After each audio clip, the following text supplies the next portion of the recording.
Are you getting a new house or maybe moving to a new city? Well, May is the perfect time to do it because it's National Moving Month, and there's a lot to do whenever you're moving, but we have a real estate expert to help us out with this. I'd like to welcome to River City Live, Scott McGillivary. Welcome to the show, Scott. Thanks so much. Good to be here. All right, hey, so why is May such a hot time in real estate? Well, May really kicks off, all the action when it comes to people moving and buying and selling.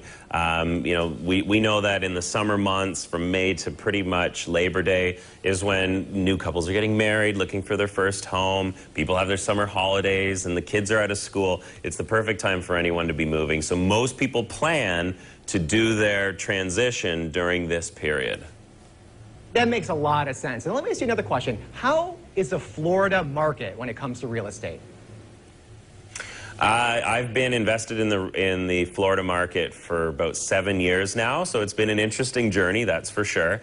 Most of it good. I also have a home in Florida, so I spend a lot of time in Florida. As soon as it gets cold up north, you'll find me in Southwest Florida quite often. So you'll find a lot of people in Florida when it gets cold up north. It's very true.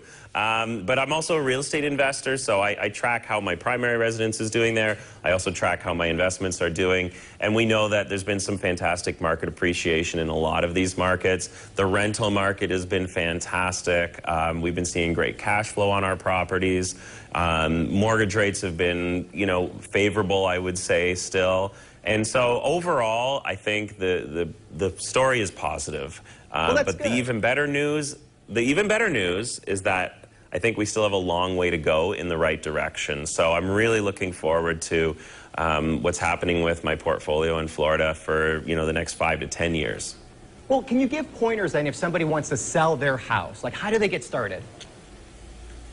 Yeah, absolutely. Some people are going to be looking to capitalize on the activity that's going on in Florida, and to do so, you should be aware of how buying and selling is happening and where the future is taking us. We know that most individuals now, actually 50%, so not most, about half of individuals, will actually find their own properties online, whether they're using an agent or not. Now, most, if not all, buyers will start their journey online. They'll start looking for properties, seeing what's available. And I do suggest going online. Use owners.com, for instance. That's a great way to see what's on MLS, what's on some of the for sale by owner listings. It imports it all together. But the reason why I would say owners.com specifically is because there are incentives to using this, this platform in order to do your transactions. And obviously, listing your property online, you can save on the commission, which, hey, 2.5% to 3% of the value of your home, it's a lot of money. If you can keep it in your pocket, why not? Right? So basically, what you're saying, go online, do your research. But when it comes to buying, what pointers do you have for the buyer? What are things to look for?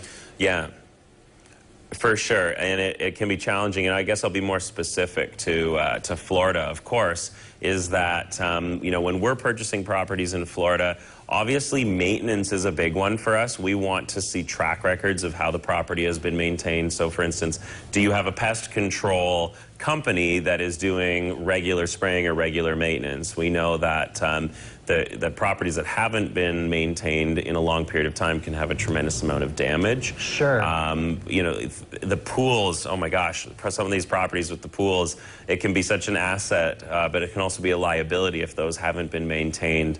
When the market was going through a lot of foreclosures and short sales, we were seeing properties where the air conditioning was off for many months, for instance. So verifying that there's no mold or moisture problems.